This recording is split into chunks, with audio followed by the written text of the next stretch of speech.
చెప్పకు ఇటు పక్క ఉందా భూమి ఇటు పక్క ఉంది ఇటు పక్క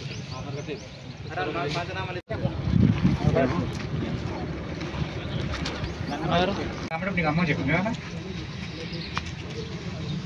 నీకు అమ్మని కాదంతా ఎవరు మూడుతాం చెప్పినట్టు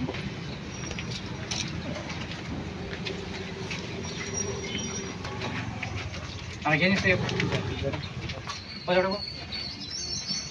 రిపోర్ట్ చేస్తారు ఇప్పుడు దాన్ని యూజ్ చేస్తున్నా బంద్ చేస్తున్నారు. నేను ఏమంటున్నా ఇప్పుడు అట్లా సార్ ఇప్పుడు మీ నిర్ణయం మీ డిసిజన్ ఇచ్చాను తీసుకున్నంత వరకు కూడా ఈ కన్స్ట్రక్షన్ పని చేయించారు. ఆ బిల్డింగ్ పరిస్థితి యథావిధిగా వాడుకుంటున్నారు. వారికి దాని పరిస్థితి అంతా మేము అడుగుతున్నాం. యథావిధిగా రెండు సమన్యాయంగా రెండు బంద్ చేయాలి. మీ నిర్ణయం వచ్చినాక వాళ్ళైతే వాళ్ళకి ఏది లేకుంటే గ్రామ పంచాయతీ అన్వర్ రాకుండా ఏది జరగదు. అది ఓపెన్ చేయొచ్చు ఈ పని జరగదు. పై అధికారులు రిపోర్ట్ చేస్తాం. పై అధికారులు కాదు సార్ ఇప్పుడు ఇక్కడ ఉన్నది బంద్ చెప్పేది పై అధికారులు రిపోర్ట్ వచ్చినాకనే చేస్తారు. 4 సంబంధించి సర్వేలు చేస్తే హద్దులు నిర్ణయించడం జరిగింది.